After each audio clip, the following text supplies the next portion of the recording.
Superheroes have always been about breaking down barriers, and we're not just talking about punching through brick walls. If it's been a while since you've touched a comic book, you might be surprised at the heroes who are openly gay these days.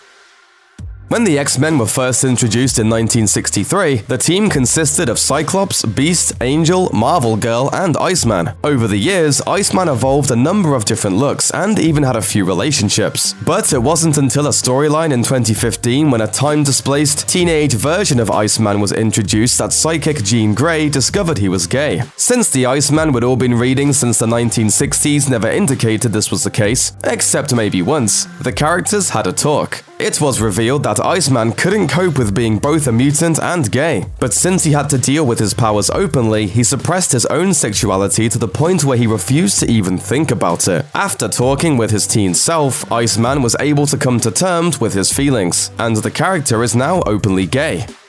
The Canadian mutant known as Northstar is a member of Alpha Flight and has had numerous appearances in the X-Men comics over the years. He's also Marvel's first openly gay character. In fact, in issue 51 of Astonishing X-Men, Northstar marries his husband. Though not as popular as the X-Men, Alpha Flight was a team of mutants who operated north of the border in Canada. Northstar serves as an integral member of the team and has a variety of powers including superhuman speed, flight, and the ability to fire photonic blasts of energy. He and the rest of the team were created by legendary writer John Byrne in 1983, who at first didn't want to create the team as two-dimensional nobodies to counter the X-Men. In order to alleviate his own misgivings, he created more fleshed-out backgrounds for the characters, which included making Northstar a gay character. Unfortunately, Northstar's sexual orientation could only be hinted at for years, since editorial policy at the time forbade characters from being homosexual. You are probably familiar with Batgirl, the alter ego of Barbara Gordon, but Batwoman actually predates her by a few years. She was introduced in the mid-1950s as a love interest to Batman, in order to counter rumors that Batman was gay. Seduction of the Innocent, a book written by psychiatrist Frederick Wortham, had called comics into question for their influence over children, and in particular called out the characters of Batman and Robin, suggesting their relationship was a homosexual one. Batwoman ended up being axed as a character midway through the 1960s, only to be resurrected again in 2006. This time, she was given a new twist and was reintroduced as a gay character herself, in an effort on DC's part to offer more diverse characters for their readers. Introduced in the late 1980s, Rictor made his way through a number of X titles, including X-Factor and X-Force, as well as the New Mutants. His mutant power involves generating seismic energy, which is basically directing earthquakes at stuff. In 2009, Rictor shared a kiss with fellow X-Force member Shatterstar, the first ever in a Marvel comic book. Since that time, the character has been an open and out gay man. The relationship between Rictor and Shatterstar proved to be so popular and well done that writer Peter David won a GLAAD award for the portrayal of their relationship in the pages of X-Factor. Even casual Marvel fans may have heard the word Graymalkin pop up now and then. It's the name of the street where Xavier's School for Gifted Youngsters was built, as well as the name of Cable's space station. And since 2008, Graymalkin has also been a mutant with the Young X-Men. How did he get his name? His family owned the land on which Xavier's School was built, and the street was named after him. As it turns out though, the character is over 200 years old, and was caught by his father as a teen experimenting with another boy. Enraged, his father beat him unconscious and actually buried him alive on the land that would one day become Xavier's School. Fortunately for Graymalkin, his mutant powers activated and saved him from death, putting him in a kind of hibernation until the present when he was freed and eventually became a member of the Young X-Men. One of the new X-Men, Anole's mutation is a number of lizard-like abilities to match his scaly appearance, including the ability to crawl up walls, a prehensile tongue, and adaptive camouflage. The character was introduced with hints that he might be gay, given his closeness to his mentor Northstar. It was later confirmed as the real deal by the comics writers. Anole has since been praised for being openly gay while not making every storyline revolve around that particular aspect of his life. He's gay, but he's also a superhero, so he does superhero things that aren't affected by his sexuality. In other words, despite looking like a lizard, he's just a normal guy.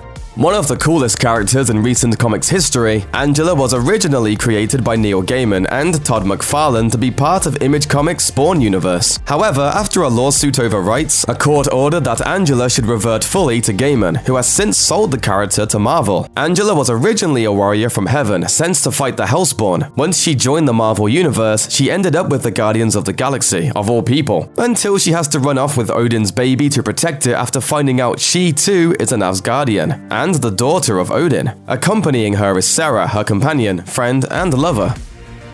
Deadpool is played straight in his movie, but writers and the Man in Red himself, Ryan Reynolds, have openly acknowledged Mr. Pool is actually a lot more fluid in his sexuality than that. Reynolds described Deadpool as pansexual, but don't take it from him. Here's Deadpool co-creator Fabian Nicieza explaining the Merc's sexuality. He can be heterosexual one day, and a few days later, he can believe 100% that he's not. Deadpool is ready to have fun with anyone from moment to moment. Reynolds has gone on record saying he loves this aspect of the character and hopes that in the sequel the character could have a boyfriend, just because it's another way Deadpool breaks the boundaries of traditional superhero roles.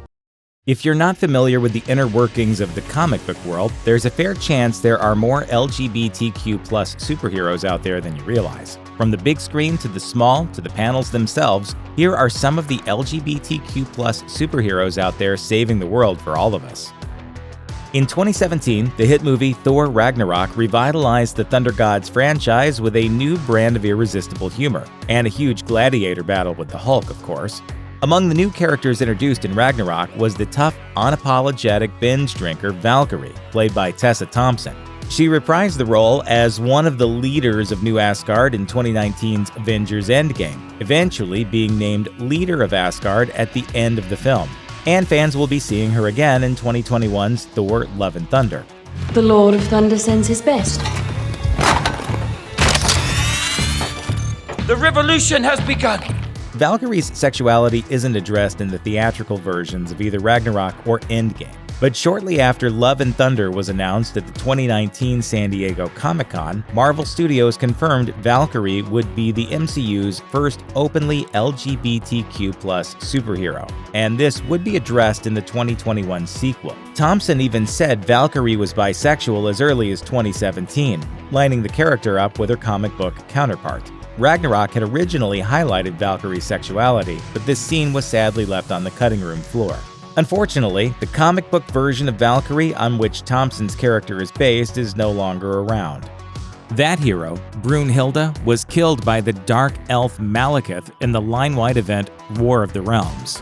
The role of Valkyrie has since been taken up by Jane Foster, who Natalie Portman portrayed in the first two Thor films, and who is also set to appear in Love and Thunder as Thor herself. Marvel Studios has made some truly unforgettable superhero films in the past decade, and while opinions will always vary, the uneven quality of the X-Men franchise and the failure of the last couple of Fantastic Four movies meant that a lot of fans were very happy when Disney acquired Fox Studios in 2019. Still, there's at least one important landmark the Fox films hit before Marvel, producing a movie featuring Marvel's first on-screen same-sex couple. In 2018's Deadpool 2, it's revealed that Negasonic teenage Warhead is in a relationship with a young X-Men member named Yukio. Not a lot is shown of their relationship, but the duo joins Wade and the rest of the heroes in the film's climax. The pair appear just in time to save Colossus from Juggernaut, and later contribute to the latter's less than pleasant fate. Curtis Holt, played by Echo Kellum, has been an openly gay man since his first appearance on the CW's Arrow, but he wasn't always a superhero. Holt has appeared regularly on Arrow since its fourth season, though initially he was content to be the guy in the chair, coordinating things from Oliver Queen's Arrow Cave and generally hacking into whatever needed to be hacked into. But after he's attacked by street thugs in the show's fifth season, Curtis asks Oliver to train him for some more hands-on work. Borrowing the ring name of his favorite wrestler and using his ingenious gadgets to help fight crime, Holt becomes Mr. Terrific. But Holt's time as a vigilante doesn't come without cost. Later in Arrow's fifth season, Curtis's husband Paul leaves him after discovering his hidden crime-fighting life. Fortunately, love finds Curtis once more in the form of Star City police officer Nick Anastas. Holt has since given up crime fighting, but still helps Team Arrow in a guy-in-the-chair capacity when they need it. Presumed drowned after the wreck of the Queen's Gambit, Sarah Lance barely survives and is taken prisoner aboard the ship Amazo, property of the mad scientist Dr. Ivo, who trains Sarah to become his assistant. After reuniting with her former lover, Oliver Queen, and being presumed drowned a second time, Sarah is rescued by Nissa Al Ghul of the League of Assassins and recruited into the secret organization of silent killers. Nissa and Sarah soon become lovers. I've had better greetings.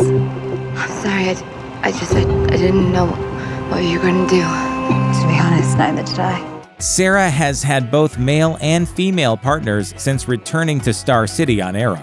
She has also become one of the regular characters on Legends of Tomorrow and took over the captain's chair of the series' Central Time and spaceship, the Wave Rider, and is currently in a long-term relationship with Ava Sharp, a genetically engineered clone from the 23rd century.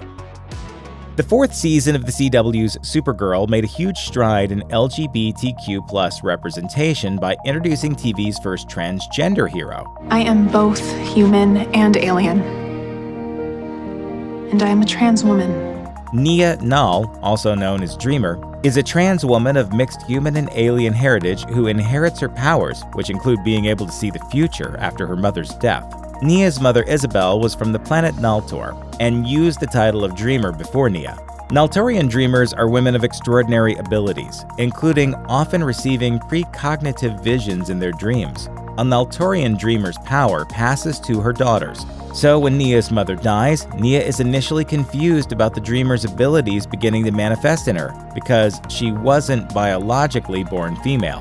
It soon becomes clear that Isabel always knew it would be Nia and not her sister Maeve who would inherit her powers. Sadly, while Nia's family has appeared to be accepting toward her transgender identity so far, the revelation that Maeve won't inherit her mother's abilities causes a lot of ugliness to come out. Meanwhile, Dreamer has been a close friend and ally to Supergirl since obtaining her abilities, and has also enjoyed a somewhat rocky romantic relationship with Supergirl's ally from the future, Brainy.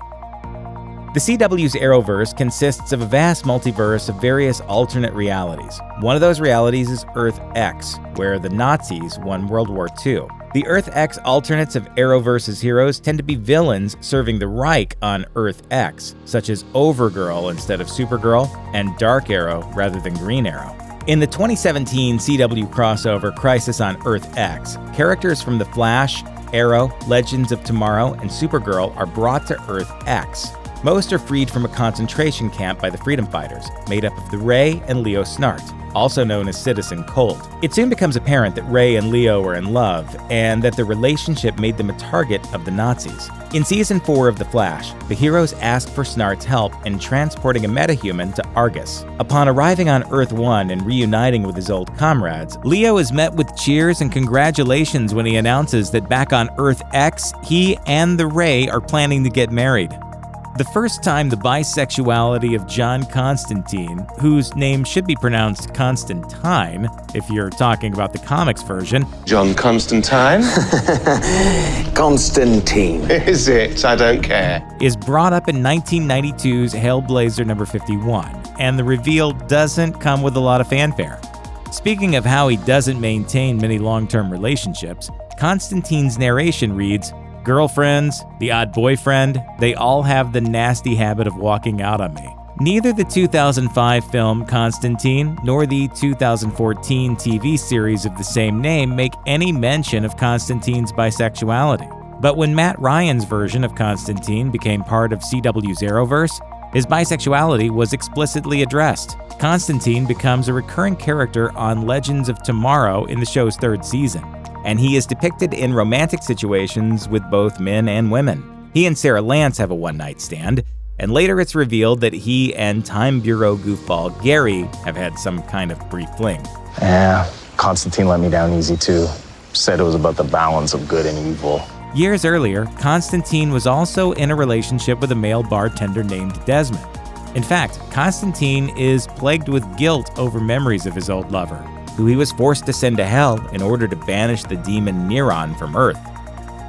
When the DC Universe streaming service revived the Young Justice animated series, it included the reveal that the show's new version of Aquaman was in a same-sex relationship. Oren, the original Aquaman you may be more familiar with, retires from all things super, and Kaldor, formerly Aqualad, assumes the name Aquaman, as well as the leadership of the Justice League. In Young Justice Outsiders, Kaldor is depicted as being in a same-sex relationship with the Atlantean Wind. It isn't clear whether Kaldor identifies as gay or bisexual. In earlier seasons of Young Justice, Kaldor is shown to have romantic feelings for female characters. In particular, while using the name Aqualad, Kaldor holds a torch for Tula, also known as Aquagirl, and is heartbroken when she gets involved with his best friend Tempest. It could be that he's bisexual, or that in those earlier instances he hadn't yet come to accept his sexuality.